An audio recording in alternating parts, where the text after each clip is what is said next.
persiapan untuk masuk masa kehamilan. Emang ada persiapannya? Ada. Kita mengenal tagline-nya adalah pre-conception care. Buset, ini baru tahu saya. Ya, Kan spesialisasinya. Iya. Saya pikir ya kalau nikah, papuk-papuk. Langsung. Ya.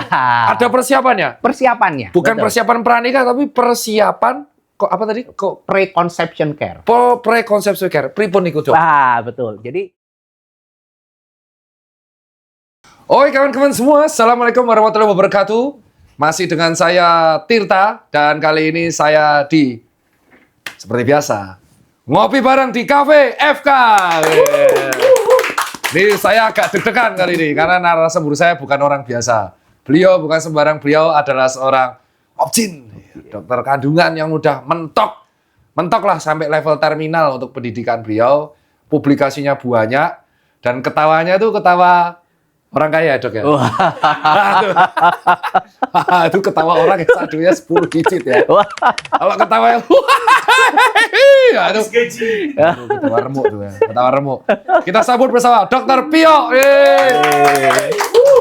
Loh, Dok, izin. Apa kabar? Alhamdulillah. Dr. Pio, izin. Saya langsung mau tanya, bisa diceritain ke netizen nggak? Dokter ini kalau saya baca CV-nya itu panjang banget, Dok. ya. Jadi nggak usah dibaca kayaknya. Enggak, saya baca, Dok. Oke. Panjang, pokoknya 4 halaman. 1 halaman tuh CV-nya, halaman kedua sampai 4 tuh publikasi. Boleh diceritain ke teman-teman netizen nih. Dokter Pio tuh dari SD di mana sampai SP2-nya? SP2. Baik, terima kasih Dokter Tirta. Saya menyapa para netizen. Tetap semangat ya. Kita kan artinya kan kita bertemu walaupun di medsos kan. Iya. Ya, tapi tetap tidak mengurangi esensi gitu ya, Dok. Betul. Nah, jadi begini, saya kebetulan saya bukan asli Indonesia. Ibu saya itu orang Myanmar, Dok. Jadi orang Myanmar, Birma. Tenanan. Tenanan ini, orang Hapusi. Seru Ini. Ya, jadi tapi ayah saya orang Indonesia. Jadi alhamdulillah saya sejak SD itu sudah di Indonesia, dan alhamdulillah saya sudah melewati dari SD-nya swasta, waktu itu saya di Pangudiluhur. PL. Terus habis itu orang tua bilang, ayo fight masuk negeri. Nah, akhirnya saya coba, alhamdulillah berhasil masuk ke SMP 5 Jogja. Ya, katanya favorit gitu ya. Iya, jelas sih. Itu ketawanya. Yang ketawa di Zoom ya. Terus habis itu lanjut ke SMA 8 Jogja. Oke. Nah, kemudian alhamdulillah jalurnya masuk ke FK UGM ya waktu itu. Sekarang kan FKKMK. Kalau dulu FK UGM. Tapi saya sempat mampir, Dok, di seberang jalan ini di teknik selama 1 tahun. Jadi di Fakultas Teknik selama 1 tahun gitu. Mahasiswa, betul. Jadi tahun 99 waktu itu saya sempat masuk teknik 1 tahun. Ya kebetulan saya waktu itu cita-citanya itu pengen kerjanya di offshore gitu loh. Scrubbers. Iya, rencananya begitu. Ternyata saya coba jalani 1 tahun gitu, setengah tahun waktu itu. Ya kayaknya panggilan jiwa saya itu kayaknya masih ingin mengabdikan diri saya itu ke masalah kesehatan, karena ya orang tua juga menyarankan begitu. Akhirnya setelah saya menjalani setengah tahun, akhirnya mencoba keberuntungan lagi ikut UMPTN di tahun berikutnya, dan alhamdulillah masuk di kedokteran. Nah, terus boleh motong bentar nggak, Dok? Iya. Bapak Ibu ada dokter? Tidak. Wah, tepuk tangan. Jadi nggak bisa debat. Pure blood. Terbantahkan. Malah bapak saya musisi. Serius, Dok? Iya, dosen isi bapak saya. Ini perlu diluruskan ini. Ibunya dari Myanmar, betul. Bapaknya musisi. Dosen isi. Kan tahu sendiri isi kan penampilannya. Tenanan isi. Betul. ISI itu Seni Indonesia Yogyakarta. Selat, tenan. Saya banyak alumni di situ. Berarti bapaknya seniman, anaknya dokter. Betul, Dok. Jadi ya itulah. Dan UMPTN. Sekarang SNMPTN. Iya, jadi ya alhamdulillah. Karena tepuk tangan lagi nih, akhirnya. Ini fans dokter bakal banyak banget ini. Pejuang SNMPTN. Terus dari lulus sempat zaman itu PTT atau langsung SP1, Dok? Nah, kebetulan pas saya selesai S1, Dok, alhamdulillah itu masih ada istilahnya, maksudnya belum ada aturan harus kerja dulu 1 tahun. Jadi setelah saya lulus bisa langsung daftar. Oke. Jadi saya jadi dokter umum, kesannya melipir cuma beberapa bulan, terus langsung masuk sebagai PPDS 1, Ujian. Ujian, betul. Oke. Nah, yang menarik itu tuh ya, kita kan alhamdulillah waktu itu Allah mudahkan terus keterima. Terus kita jalani stase. Teman-teman kita kan sudah langsung berjaya nih kerja di UGD mana, mereka sudah ya udah mengumpulkan pundi-pundi. Tapi waktu itu ya alhamdulillah kita Allah mudahkan terus tetap bisa sekolah, menjalani pendidikan. Waktu itu kebetulan biaya orang tua. Nah, alhamdulillahnya lagi setelah di semester 5 di PPDS saya ditawari untuk masuk sebagai staf pengajar di FKKMK UGM. Masih PPDS tawari staf pengajar? Iya, betul. Saya baca CV itu dokter lulusan SP1 terbaik ya, dapat award ya? Alhamdulillah. Wah, benar, di CV itu ada. Saya baca loh, Dok. Gitu ya. Dokter Pio merupakan mendapatkan award lulusan terbaik di angkatan itu. Di nasional, Tajuluddin Award. Wih, dia nasional. itu kok bisa ditawari staf padahal masih R5 tuh gimana, Dok? Iya, jadi waktu itu tuh kan ada semester 5 waktu itu. Saya terus ditawari untuk masuk sebagai staf pengajar di FKKMK UGM. Waktu itu masih FK UGM. Terus alhamdulillah mengikuti serangkaian ujian terus keterima. Kemudian ya malah alhamdulillahnya dapat beasiswa. Jadi beasiswa sebagai staf gitu. Jadi menjalani stase itu alhamdulillah sudah free, jadi Allah mudahkan, betul. Dan yang cerita dapat Tajuluddin Award tuh gimana, Dok? Saya pas baca CV itu apa itu? Award apa itu? Jadi Tajuluddin Award itu tuh adalah award yang dikeluarkan oleh Kolegium Objin. Kolegium Objin tuh kayak istilahnya tuh himpunan untuk meluluskan para PPDS. Jadi itu tuh setiap tahun itu ada 3 kali ujian nasional. Setelah itu istilahnya dilihat dari nilainya, terus dilihat dari publikasi selama jadi residen, terus prestasi selama menjalani pendidikan, akhirnya diberi di ranking nasional dengan center lain, dan alhamdulillah kami bisa mendapat 3 besar di selama periode itu di tahun 2012 waktu itu. Jadi alhamdulillahnya begitu. Jadi 3, tapi 1, Dok. 3 besar berarti ada 2 sejawat lain yang dapat. Iya, jadi ada waktu itu ada teman dari UI, Unhas dan UGM. Berarti kami bertiga. Alhamdulillah. Dan SP2-nya, Dok? Ya. PPDS2-nya apa, Dok? PPDS2-nya setelah selesai lulus pulang kita kerja di Objin. Waktu itu kebetulan diminta juga untuk segera mengambil PPDS2. Dan kebetulan sekolah di UGM, di UGM lagi. Di UGM, alhamdulillah kita jalani pendidikannya selama 2 tahun, Dok. Nah, dan alhamdulillah juga ada kesempatan untuk S3. Jadi S3 di UGM juga, gitu. Ya, jadi alhamdulillah perjalanan saya, ya kalau orang bilang jiwa UGM-nya jiwa UGM banget gitu ya. SIG, PPDS1, PPDS2, S3. PPDS2-nya ambil apa, Dok? Saya di obstetrik ginekologi sosial. Boleh diceritain, Dok. Ini kan banyak netizen tuh belum tahu.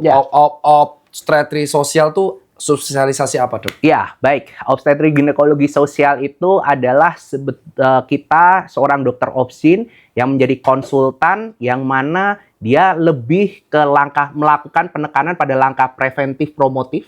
Dan juga kita melakukan kolaborasi dengan melibatkan subspesialis lain yang tentunya akan kita kolaborasikan dengan program-program yang ada di pemerintah, para stakeholder, sehingga kita itu semacam menjadi penjembatani untuk kebijakan praktek di Obstin. Kami itu mencoba melakukan semacam menjembatani untuk aturan yang ada bisa diterapkan dan tetap berjalan dengan baik. Dan tentunya goal besar kita adalah menurunkan angka kematian ibu, 1, angka kematian bayi, 2, dan angka stunting. Nah, stunting itu penting ya? Ya, stunting itu berarti penting. Kolaborasinya multiprofesi itu? Multiprofesi. Jadi kita memang tidak hanya Obgyn aja, mungkin melibatkan teman-teman di pediatrik, dengan teman-teman di gizi, juga dengan para para stakeholder, para dinas, kementerian, yang mana memang ini menjadi suatu hal besar karena bagaimanapun perlu para dokter Obstin yang melek bahwa problem itu tuh tidak hanya di rumah sakit, ada konsep out of the world, istilahnya di luar rumah sakit yang perlu kita perhatikan. Sehingga pendekatan kita itu tidak hanya di rumah sakit, tapi pendekatannya adalah hulu ke hilir. Oh, dari sebelum ke rumah sakit. Betul, dari bahkan kita lebih jauh lagi dari langkah preventifnya. Sebelum suatu penyakit muncul, kita lakukan pencegahan. Misalnya sudah muncul, bagaimana kasus ini dideteksi dan dia bisa dilakukan untuk rujukan lebih awal, sehingga rumah sakit ini menerima kasus itu tuh tidak dalam kondisi terlambat. Nah, sehingga ini nih yang menjadi tugas kami di obstetrik ginekologi sosial ini untuk membuat suatu alur yang baik, alur yang mana alur ini bisa membuat para perujuk ini juga tenang untuk merujuk, bisa menemukan masalah, dan seperti bola itu tuh akan misalnya dari penyerang tuh nendang masuk ke UGD, misalnya kita di Sarjito, itu juga diterima dengan baik, diolah dengan baik, akhirnya outcome dari pasien ini yang kita harapkan bisa baik. Harapannya begitu. Sebagai seorang dokter udah berkecimpung di dunia ini sangat lama, terutama di bidang obstetrik sosial dan obgyn. Ya. Kasus apa yang paling sering ditangani Pak Dr. Pio nih dalam 5 tahun atau 10 tahun terakhir? Atau ada perubahan dari dokter awal praktek sebagai obgyn sampai di 2026? Betul. Jadi kalau kita melihat juga tren masalah masalah kasus terbanyak. Kalau dulu itu kan kita katakan kasus terbanyak obgyn itu satu yang life threatening, yang mengancam jiwa adalah satu perdarahan. Yang kedua adalah hipertensi dalam kehamilan. Yang ketiga adalah infeksi. Nah, namun seiring kemajuan zaman, waktu, ternyata itu tuh perdarahan ini sudah mulai berhasil ditekan. Hipertensi pun juga masih menjadi problem, dia menggeser si perdarahan. Namun saat ini nih ada problem lain adalah penyebab lain gitu, penyebab lain. Jadi artinya muncul tren baru bahwa yang menyebabkan kematian ibu itu sudah tidak perdarahan lagi, tapi ada penyebab lain. Contohnya adalah ditemukan ibu hamil dengan kelainan jantung misalnya. Betul. Jadi kelainan jantung, kita berpikir loh, kelainan jantung kan pasti sudah tua, sudah 40-50 tahun. Ternyata yang menjadi problem adalah penyakit jantung bawaan yang tidak terdeteksi. Gitu. Oh iya? Iya, jadi si anak lahir dengan penyakit jantung bawaan. Dia tidak terdeteksi, kan tidak bermanifest. Begitu dia melewati masa kehamilan itu kan dia akan memperberat fungsi jantung. Jadi istilah jantung itu akan benar-benar teruji pada saat dia hamil. Karena kan kita berpikirnya dia harus mensupport untuk si ibu sendiri, dan juga dia akan mensupport untuk perkembangan janinnya. Apalagi kalau dia sudah masuk di trimester 3 di usia 30 mingguan gitu, fungsi jantung itu benar-benar akan teruji di situ. Kalau memang jantungnya dia tidak ada masalah, dia akan bisa melewati hingga aterem, hingga melahirkan. Namun pada saat di umur 30 minggu, si ibu ini mungkin ada kelainan jantung bawaan yang mungkin tidak terdeteksi, atau mungkin terdeteksi tapi belum terkoreksi, atau dia sudah terkoreksi namun belum membaik, belum selesai problemnya, problem jantung ini akan muncul. Jadi dia akan datang tuh dengan mungkin chest pain, mungkin akan ada akhirnya kita butuh kolaborasi hingga ke gagal jantung. Tentunya kita perlu kolaborasi dengan kardio. Nah, sehingga kami berpikir adalah ini kan suatu hal yang loose atau terlepas kan, kita tidak tahu masalah ini.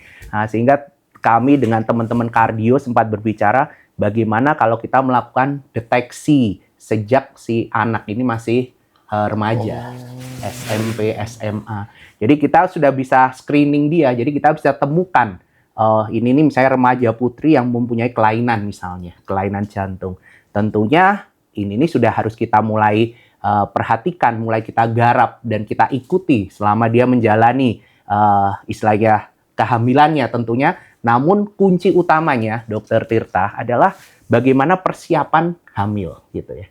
Persiapan untuk masuk masa kehamilan. Emang ada persiapannya? Ada. Kita mengenal tagline-nya adalah pre-conception care. Buset, ini baru tahu saya. Ya.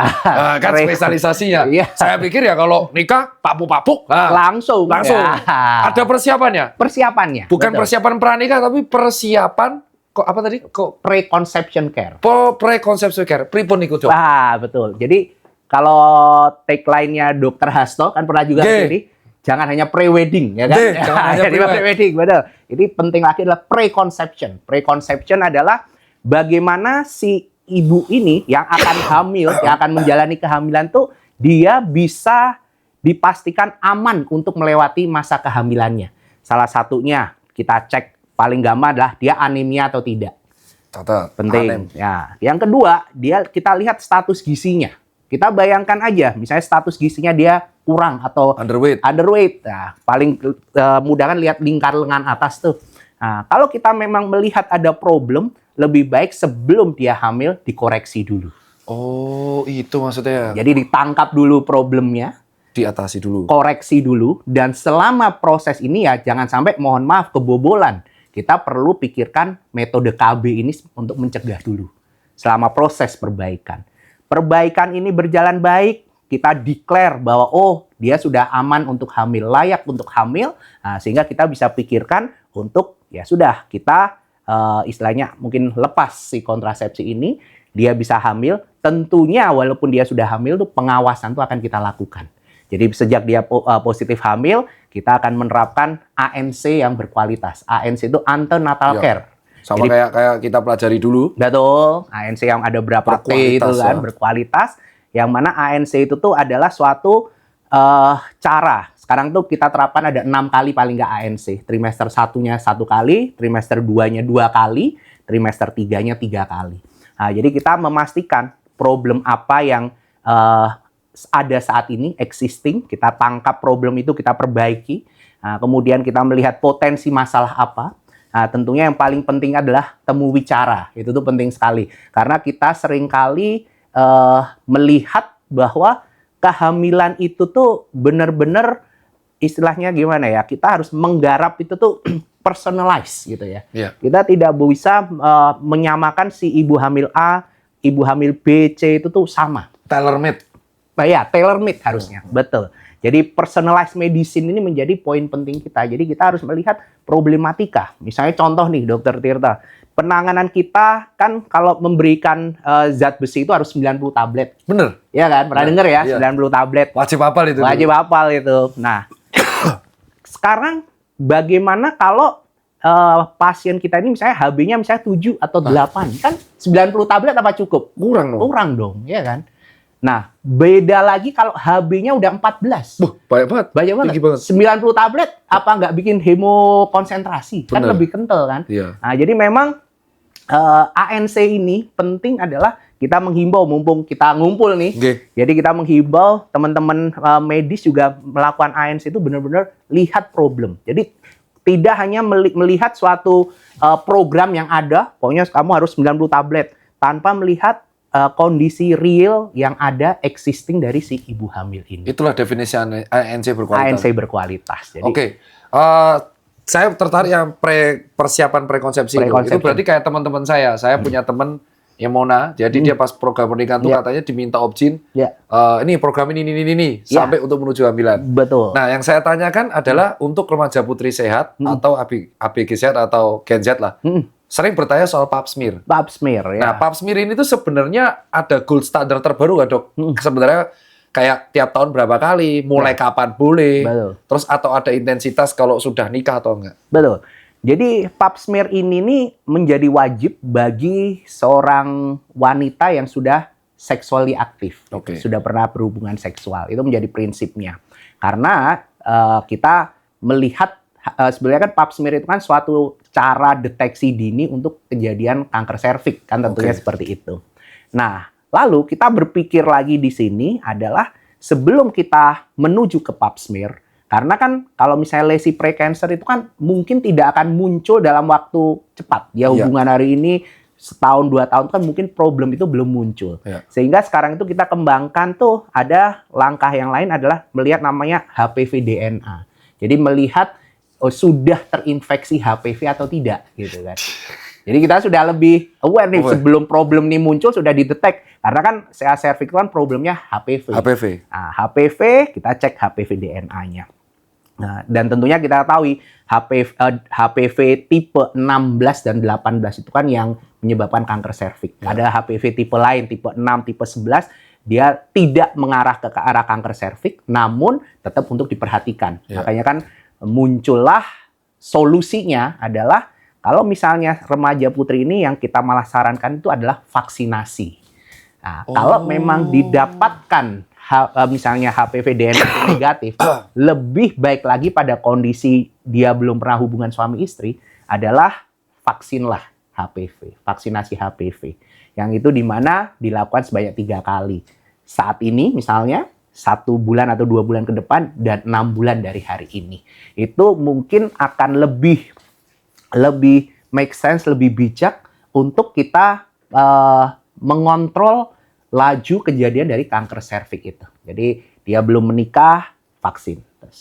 Jadi misalnya dia sudah menikah, misalnya dia sudah punya imunitas yang terbangun untuk si masalah HPV ini. Daripada kita betul memang pap smear itu penting sekali. Namun langkah lebih awal sebelum, karena pap smear ini mungkin kalau dia belum menjadi lesi precancer atau bukan canceran belum akan terlihat. Iya. Nah, jadi kita caranya adalah lebih awal lagi tadi cek HPV DNA. Kita bisa lebih advance lagi sebelum itu atau kita udah programkan untuk vaksinasi. Ini akan membuat dia tuh lebih aman dan goal kita mungkin vaksinnya sekarang tapi kita menyelamatkan generasi ini loh. Dengan dia bisa tidak terkena CA serviks. Dari usia paling muda berapa tuh dok kalau ke vaksinasi HPV? Sekarang sudah anak-anak SD pun sudah divaksin loh. Sekarang udah masuk program berarti. Udah masuk program. Dan jadi, itu tegak secara penelitian ya? Tegak secara penelitian, betul. Karena ini kan memang dia sudah multi center dan long term observe. Ya, namun tentunya pengembangan dari vaksin itu ada. Kalau dulu bivalen cuma 2, sekarang 4, sekarang tuh bahkan sudah ada yang 9.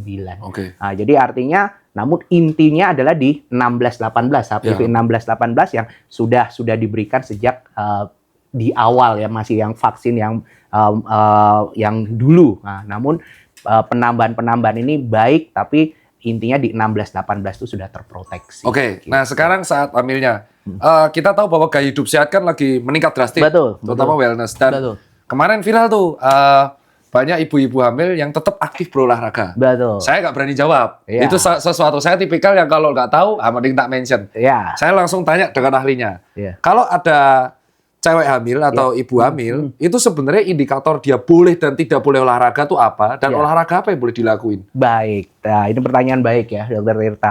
Jadi betul, karena ibu hamil itu kadang kan kita bayangkan aja nih, dia lagi hamil, dia juga berat badan pastinya nambah, dia akan kepikiran juga kan. Terus yang kedua juga postur tubuh kan akan berubah, dia akan jadi gampang pegel gitu ya.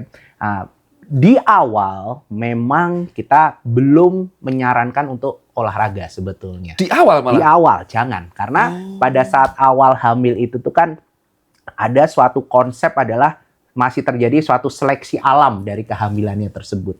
Karena ada suatu konsep juga bahwa hamil yang baik adalah dia akan survive. Jadi hamil itu sebenarnya seleksi alam. Kalau produk ini baik, terkadang si ibu ini capek pun dia mungkin akan ada bertahan. Kalau produk ini basically kurang baik, walaupun si ibu ini tiduran terus bahkan dia akan keluar juga. Nah, tapi untuk mengantisipasi itu biasanya di trimester 3 itu tuh kita masih meminta ibu tuh mengurangi aktivitas, banyak istirahat.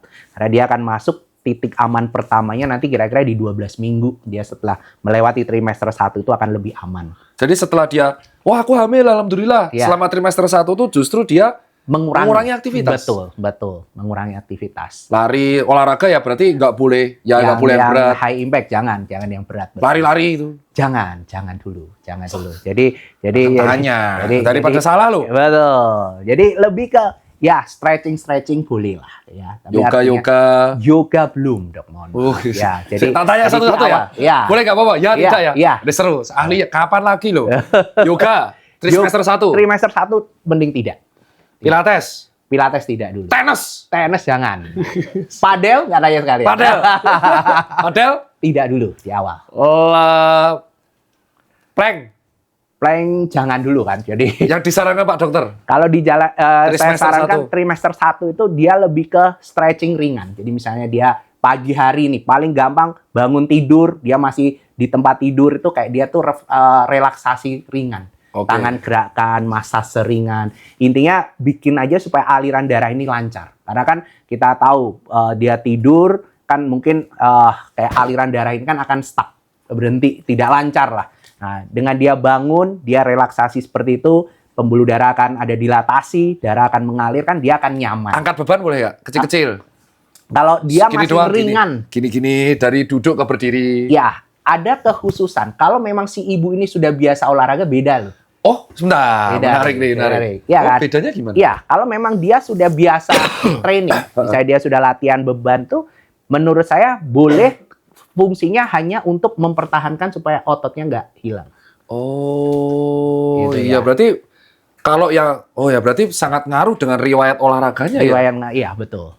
Nah, Jadi, terus di trimester 2. nah, di trimester 2 itu dia sudah sebenarnya lebih aman. Lebih aman, tapi akan ada di trimester 2 awal ini biasanya si plasenta itu tuh belum terbentuk sempurna. Kan trimester 2 itu kan akan dimulai sekitar 12 minggu. Dia akan mulai plasenta itu terbentuk tuh sekitar di 16 ke atas 20 mingguan, 4 bulan hingga 5 bulan.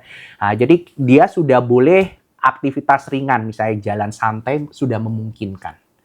Nah, kemudian dia lihat bagaimana respon dari tubuh kita. Karena sekali lagi, ibu hamil itu harus aware tanda-tanda atau istilahnya tanggapan atau respon dari tubuh itu yang harus selalu diperhatikan. Dia mencoba suatu kegiatan olahraga, dia jalani. Oh, saya cukup nyaman. Dia boleh melakukan pengulangan, misalnya besok. Oke. Terus kemudian lihat lagi mau ditingkatkan durasinya, intensitasnya. Dia coba dulu. Oh kok sudah nggak kuat, mending stop dulu. Oh. Jadi begitu cara kita mengatur olahraga pada ibu hamil. Jadi ibu hamil itu memang dibilang spesifik dan memang tiap orang itu tuh harus melihat baseline awalnya. Oke, baseline Apakah awal. dia di awal ini seorang olahragawan, biasa lari misalnya.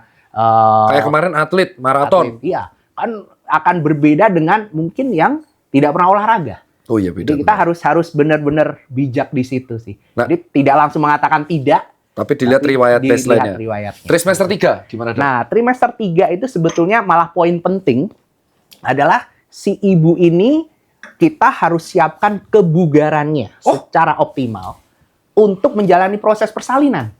Iya kan? Kita Iya, kan betul. mau lahiran, dia akan melewati proses pembukaan 1 sampai proses pembukaan Capek. 10, capek. Ngatur napasnya, kekuatan otot-otot dasar panggul, bagaimana dia mengoptimalkan energinya. Nah, padahal di waktu itu sebetulnya masa yang paling tidak nyaman karena kan mohon maaf perut sudah besar, dia juga sudah kayak kita bayangkan aja rahim itu sudah sampai di atas ini ya. Jadi sudah di ulu hati, dia sudah akan mendesak. Jadi kadang napas pun akan tidak bisa loss dengan seperti orang yang tidak hamil. Nah, sehingga di momen ini nih justru kita akan meminta si ibu ini nih latih. Cara paling mudah yang kita rekomen adalah sebenarnya jalan santai. Jadi dengan jalan santai, dia sadar nggak sadar melatih otot-otot, bener kan?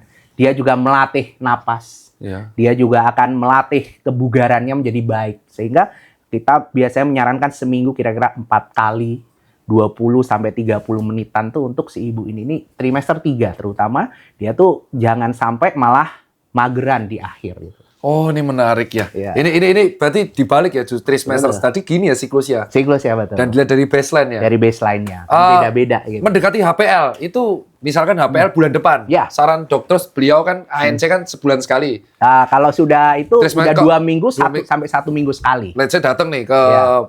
Pak Pio, Pak Ya, dokter ya. gimana nih, saya udah sebulan, apa aktivitas olahraga yang boleh saya lakuin? Kita malah akan menyarankan untuk aktif jalan sebetulnya.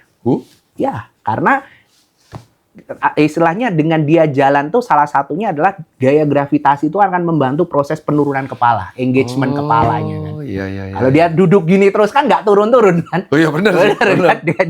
Dia jalan, kepala makin turun. Terus dia juga ada suatu poin penting dengan olahraga itu dia dapat hormon senang. Happy kan, dia jalan senang. Dan yang kedua, dia juga tumbuh rasa percaya diri.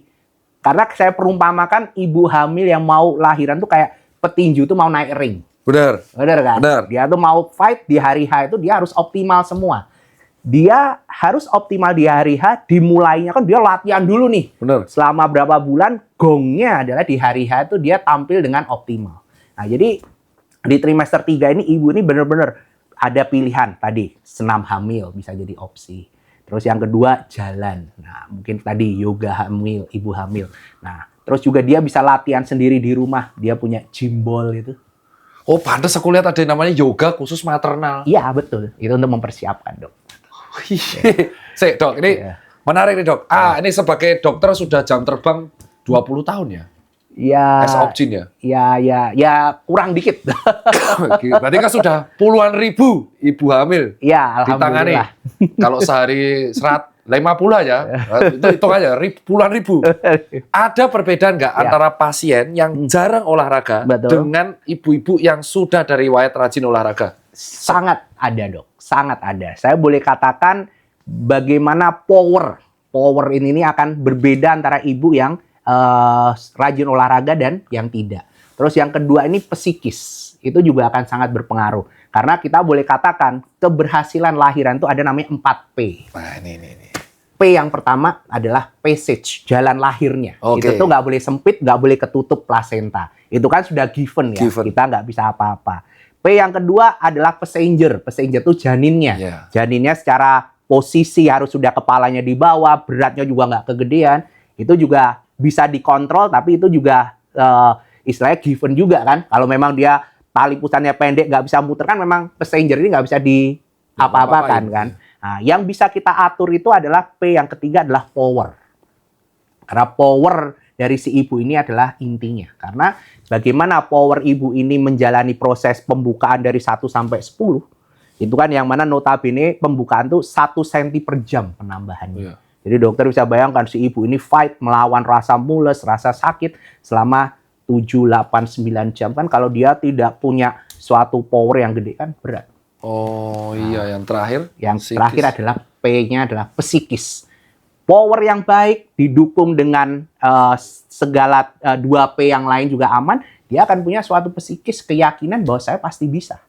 Karena 3P yang lain baik, psikis bubar ya bubar juga. Iya kan? Ya, Contoh, benar. kepala sudah di bawah. Bayi yo 2,5, 26, 27. Aman. Sudah senam istilahnya Rutin sudah olahraga. rutin olahraga, tapi begitu buka 1 sudah ampun nggak kuat kan nggak lanjut. Oh ya benar sih. Benar kan? Udah psikisnya down dulu Down kan. dulu ya. Nah, sehingga penting sekali edukasi. Selain kesiapan fisik adalah si ibu ini adalah diedukasi bagaimana diberi afirmasi positif bahwa si ibu ini mampu. Bagaimana si ibu ini yakin dengan dirinya sendiri. Karena kan kita sebagai dokter Opjin kan hanya mendampingi kan. Betul. Mendampingi. Kasarannya kalau orang bilang markiri kan. Ya, terus Bu, tahan Bu. Iya, Ya kan? benar. Ya kan? Markiri. Parkir official. Parkiri official. Official. Ya. Orang tiba-tiba terus duitnya di. Kita tenan. Tenan. Terus muter balik. Putar balik kan. Tapi kita nggak bisa mempengaruhi yang drivernya. Drivernya. Yang Nah. penting kan ibunya. Nah, seberapa penting peran suami menurut Pak Dokter setelah 20 tahun praktek nih? Suami memegang peran sentral ya. Saya boleh katakan suami ini kita selalu meminta suami itu mendampingi proses ini. Jadi suami harus berada di samping ibu, dia dari persiapan dia hamil, sejak dia hamil tuh ANC pun lebih baik suami ikut. Oh. Jadi si suami ini semacam tahu betul apa yang dihadapi istrinya. Sehingga support psikis ini akan bisa diberikan dengan baik. Dan gongnya atau intinya adalah pada saat dia proses persalinan tuh, kehadiran suami itu akan memberi rasa tenang. Rasa tenang, rasa secure, merasa dilindungi oleh suaminya. Sehingga si ibu ini rasanya akan kayak energi itu langsung maksimal untuk dia bisa menjalani proses. Jadi ada perbedaan ya, Pak Dokter, selama pasien itu ada suami yang pasif, ada suami yang aktif. Betul. Kalau yang pasif-pasif gini tuh, apakah juga mempengaruhi psikis dari ibu? Ya, kadang tuh gini, memang ada beberapa ibu itu tuh yang mungkin ingin ditemani oleh ibunya, gitu loh. Ada juga. Wah, ibu saya yang nemeni supaya saya lebih tenang. Nah, namun saya selalu menitik beratkan kehadiran suami, walaupun belum tentu harus ada di situ. Kadang kan ada juga suami yang takut misalnya lihat darah. Itu jangan. Pingsan. Pingsan. Pernah beberapa kasus. Jadi lihat istri lahiran dia malah stres, malah dia yang pingsan. Kita Malah bingung. masuk IGD. Nah, nolong ibunya, nolong suaminya kan gitu kan. jadi padahal itu realita loh itu. Jadi akhirnya hal-hal seperti itu tuh kan kita harus udah di awal tuh sudah kita declare akan ada proses begini, Bapak kuat nggak? Oh, saya nggak kuat, mending jangan. Tapi tetap ada, kalau memang suami nggak bisa, mungkin ibunya, atau mungkin kakak, perempuannya. Jadi itu tuh dia akan bisa, kehadiran anggota keluarga lah, boleh saya katakan begitu tuh, menjadi poin penting sekali, Dok. Jadi, Padahal tuh gur delok darah ya, belum menjalani. belum menjalani, betul. Belum menjalani, semaput. Wes maput, gitu loh. Terus setelah lahir, Iya. sekarang mau tanya, nggak apa-apa ya dok ya? Boleh. Biar netizen tahu karena ibu-ibu ini kan zaman sekarang Gen Z sekarang jadi Iya. ibu-ibu nih, Iya. mulai umur 26 nih udah Iya. mulai punya anak. Mulai punya anak. Betul. Seberapa penting ASI langsung dari ibu? Ya, betul. Jadi kita mengenal adalah istilah inisiasi menyusu dini. Nah, jadi inisiasi menyusu dini adalah suatu tahapan di mana setelah bayi lahir kita bersihkan dan itu tuh bayi ini kita letakkan di dada ibu, kita perkenalkan untuk bisa menyusui. Nah, namun kita boleh katakan terkadang si ibu itu udah stres karena dianggap waktu awal itu pasti keluar. Belum tentu loh. Jadi yang pertama itu yang penting dia perkenalan dulu. Jadi dia perkenalan, biasanya kan kalau kita persalinan kan ada observasi 2 jam Ya. setelah lahiran kan namanya kala 4 tuh. Koas tuh aku. Koas banget itu ya. Itu. Harus Jadi, hafal mati wih. 2 jam itu dimonitor. Nah, di waktu itu kita manfaatkan momentum itu selain untuk observasi ibu, adalah coba kita letakkan bayi yang barusan lahir itu di dada ibunya untuk dia mencoba mengenali syukur-syukur dia sudah bisa untuk menyusui. Karena ingat loh, menyusui, hisapan puting ke bayi ke ibunya, dia menghasilkan hormon namanya oksitosin. Yang mana oksitosin itu penting untuk membantu kontraksi rahim dari ibunya. Yang mana kontraksi ini diperlukan untuk menghentikan perdarahan. Jadi itu seberapa penting ya? Ya, saling simbiosis mutualisme. Bayinya dapat kolostrumnya, si ibunya juga dengan adanya menyusui ini dia dapat kontraksi yang baik. Akhirnya itu juga bisa menjadi cara untuk istilahnya mencegah untuk kejadian perdarahan. Oke, kita akan kembali lagi menuju fase-fase akhir tentang ini dok. Gimana tren fertilitas di zaman sekarang? Karena kan zaman berubah. Betul. Ada Gen X, milenial, Gen Ya, Z. Sekarang ada Gen Z. Gimana tren fertilitas? Apakah sama kayak dulu? Sekarang 1 ibu 2 anak, 1 anak, atau cenderung menurun? Ya. Atau apa yang dihadapi dokter sekarang? Ya, jadi memang saat ini pergeseran tren itu tuh kadang itu banyak keluarga muda itu tuh ingin bukan keluarga besar gitu ya. Jadi konsep kalau dulu dikatakan banyak anak banyak rezeki, ya. Ini saat ini mungkin sudah tidak berlaku gitu ya. Jadi saat ini memang diharapkan bukan mengejar quantity, tapi bukan mengejar jumlah, tapi ke kualitas anaknya, gitu ya. Dan itu realistis saja saat ini dengan ya kehidupan biaya juga serba mahal. Nah, sehingga banyak keluarga muda ini justru ingin anak tuh mungkin 1, 2, tapi dia berusaha provide semua yang terbaik untuk anak itu. Itu masuk ke obstetric sosial masih? Ya, itu masalah masalah sosial secara luas ya. Karena kan ini kan bagaimana mindset remaja, mindset para calon ibu dan istilah dengan pasangannya untuk melakukan perencanaan kehamilan kan. Oh iya. Jadi dia harus punya setelah menikah gitu, sudah harus di planning kita akan punya anak berapa, dan itu tuh juga itu tuh kalau dibilang tuh poin penting karena suami istri itu harus punya kesepakatan itu. Jadi tidak ujuk-ujuk ayahnya minta anak 5, ibunya nggak mau kan? Langsung mana 5? Kan ada. Karena bener, saya sering dapat pasien sudah punya anak 2 cewek, pengen anak cowok, dapat lagi kembar ternyata cewek lagi 2, jadi 4 cewek semua. Terus akhirnya ngejar lagi anak ke-5, cewek lagi, baru yang ke-6 itu akhirnya laki-laki. akhirnya bapaknya seneng punya anak laki, pengen nambah lagi laki-laki, ibunya yang udah ampun-ampun. Jadi itu tuh kan kadang kan ya kita harus melihat dari aspek tidak hanya benar suami sebagai kepala keluarga, tapi kan si ibu yang menjalani pun suara hatinya perlu kita dengar kan. Jadi Wih, tepuk tangan ini. Ini pasti mama RT banyak nih. Dokter Pio nih. Suara mama nih, dah suara jelas. apa kan? Iya, suara mama nih. Pak dokter, Iya. ini satu pertanyaan yang ditanyain sama teman-teman saya yang cewek mengenai PCOS atau PCOS. polycystic Iya, ovary syndrome. polycystic Itu ovary. sebenarnya bisa diterangkan nggak dok? Karena Iya. ini tentang edukasi atau meleknya PCOS ini Iya. itu mulai meningkat 5 tahun terakhir. Betul, Dari betul. seorang dokter obgyn yang mempelajari ilmunya itu gimana dok? Ya, jadi PCOS itu kan sebetulnya adalah yang terjadi itu tuh sel telur yang harusnya membesar. Iya. Jadi kan gini, seorang itu kan akan ada namanya itu siklus menstruasi. Nggih. Siklus menstruasi itu latar belakangnya adalah perkembangan sel telur yang baik. Jadi kan kalau mens itu ada sel telur yang kecil, dia akan membesar mencapai pertengahan siklus itu disebut masa subur. Telurnya pecah, terus dia akan kalau terbuai dia hamil, kalau dia tidak terbuai akan keluar sebagai mens yang teratur di siklus berikutnya. Nggih. Nah, PCOS ini adalah kondisi di mana telur ini tidak mau membesar. Jadi telur itu kecil, makanya ada istilahnya kalau kita cek itu tuh kayak kalung mutiara. Jadi telurnya kayak kalung mutiara itu kan kecil-kecil banyak itu. Nah, jadi ada telur kecil-kecil tapi banyak itu karena telur ini tidak mau membesar.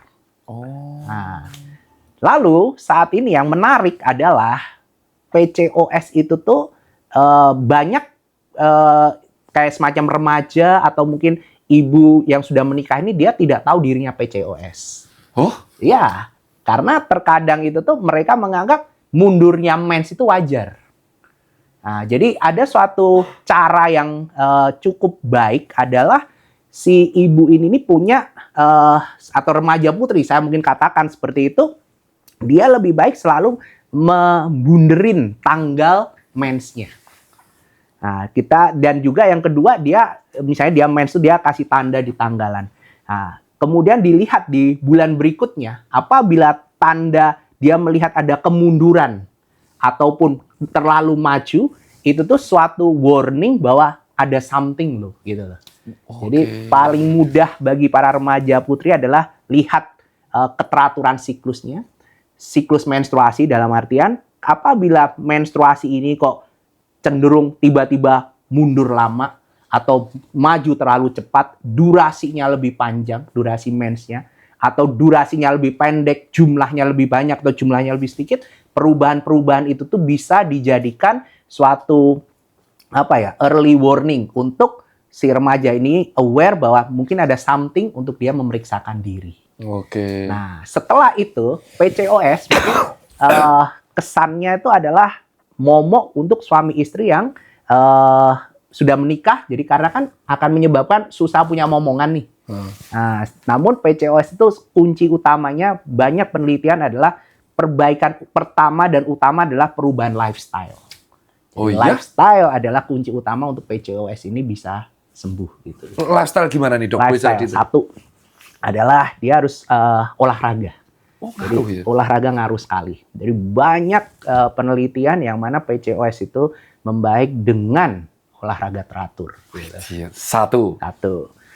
Terus yang kedua ngaruh juga adalah dari intake makanan gitu ya. Intake makanan terutama adalah makanan-makanan yang contoh manis berlebih, pemanis buatan, hati-hati, tepung-tepungan. Nah, jadi makanan yang tinggi gula ini nih ditengarai akan memperberat kejadian PCOS ini. Nah, terus yang ketiga, dia juga faktor-faktor kayak pengaturan berat badan itu juga penting. Jadi memang usahakan para ibu remaja putri ini ada dalam setidaknya dia di normal weight, BMI-nya 25 ke bawah. Oke.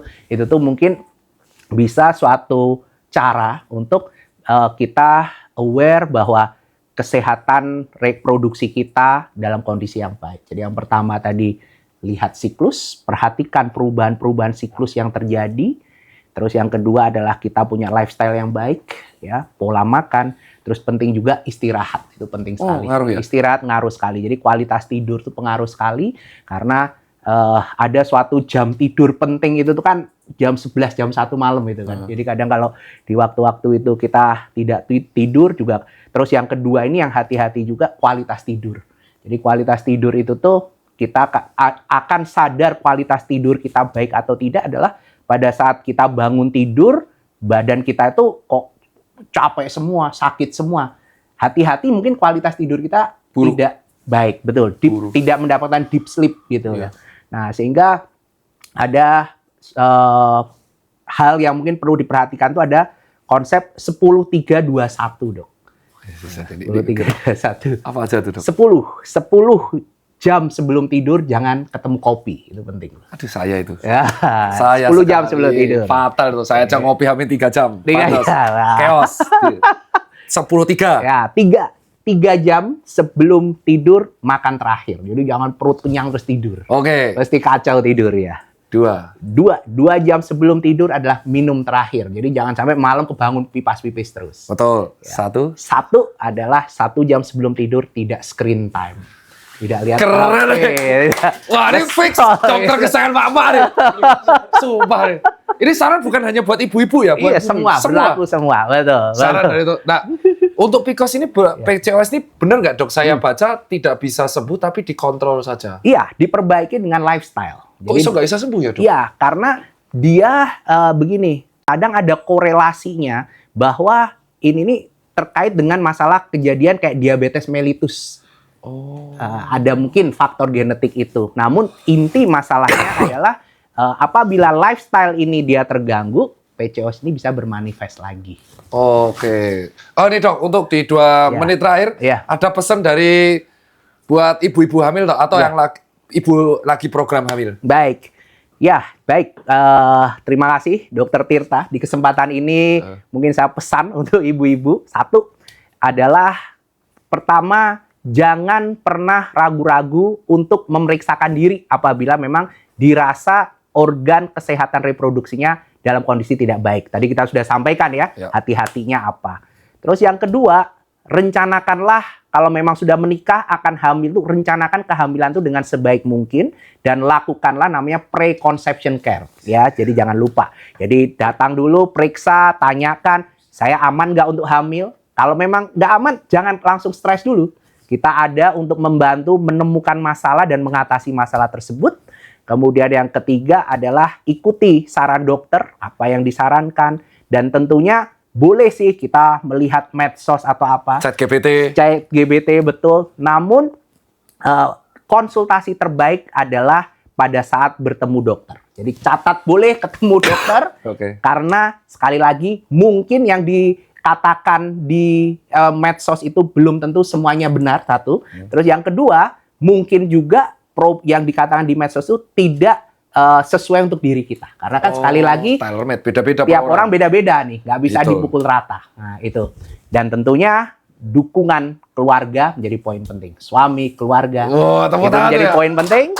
Dan ingat selalu berdoa, minta Allah mudahkan dan lancarkan. Nah, itu sekarang sebelum tutup ada, Dok, saran buat Dokter Opjin yang jam tidurnya berantakan. Wah, ini saya langsung tutup. Ayo, kalau dokter juga gitu. Nah, saran gini, saran buat teman-teman yang lagi pengen persiapan daftar PPDS Opjin, Dok. Apa yang harus disiapkan setelah lulus ya? Jangan pas PPDS. Jangan pas PPDS, karena PPDS ya kan mereka belum pernah tahu kayak apa sih jadi Dokter Opjin. Gimana? Betul. Jadi pertama, jadi Dokter Opjin itu tuh ya kita melihat mungkin dari prestisnya segala macam, namun di balik itu tuh ada suatu tanggung jawab besar. Karena kita ingat kita menangani ibu, menangani juga hingga ibu ini melahirkan. Jadi kan safety-ness ibu dan bayi itu menjadi poin penting. Terkadang memang jam tidur kita akan terganggu. Kita bisa bayangkan, kita udah selesai praktek malam, tiba-tiba ada pembukaan lengkap jam 2 pagi, 3 pagi kan pasti mau nggak mau bangun juga kan. Iya. Nah, nggak bisa enggak kan? Nggak bisa. Nanti aja jam. Nggak ada work-life balance. Nggak bisa. Turu saya ngantuk ini ya. Jadi memang disitulah tantangan seorang dokter Opjin. Sehingga bagaimana dokter Opjin ini bisa survive, menjalaninya adalah 1, dia harus bisa tadi pertama adalah beradaptasi dengan kondisi ini. Oke. Terus yang kedua adalah dia harus mampu berinovasi. Ya, bagaimana caranya? Cari waktu untuk tidur, entah mengatur waktunya. Oh iya, Pak, orangnya Inovasi apa, ini piye? harus bisa mengkondisikan. Dan yang ketiga adalah kita kerja jangan dijadikan beban. Itu penting, Dok. Ini keren ya. Kita tuh kerja itu niatkan ibadah. Jadi Iya, kalau iya. memang niatkan ibadah dijalani, ya jadi energi kita tuh ada terus, positif terus. Sehingga kita menjalannya itu happy, karena happy itulah yang akan membuat kita selalu sehat. Wah, Gitu, ini quote terbaik sih selama ada narsum diskus ya. Jadi teman-teman sekalian, ada 2 dokter yang jam tidur itu saya selalu ejek kalau di Twitter. Nggak mungkin bisa diterapin. 1 dokter anestesi, nggak mungkin dia soalnya skip. 2 dokter opsi. Oke. Itu aja kalau dari saya. Sehat-sehat selalu buat ibu hamil dimanapun Anda berada. Tetap semangat buat teman-teman mahasiswa kedokteran atau mahasiswa kedokteran yang lagi memprogramkan PPDS Opjin. Semoga pilihan Anda yang tepat, selalu disusun dengan keluarga. Sampai jumpa di kesempatan berikutnya. Assalamualaikum warahmatullahi wabarakatuh. Saya Tirta. Saya Dokter Pio. Dan sampai jumpa di episode selanjutnya. Wih.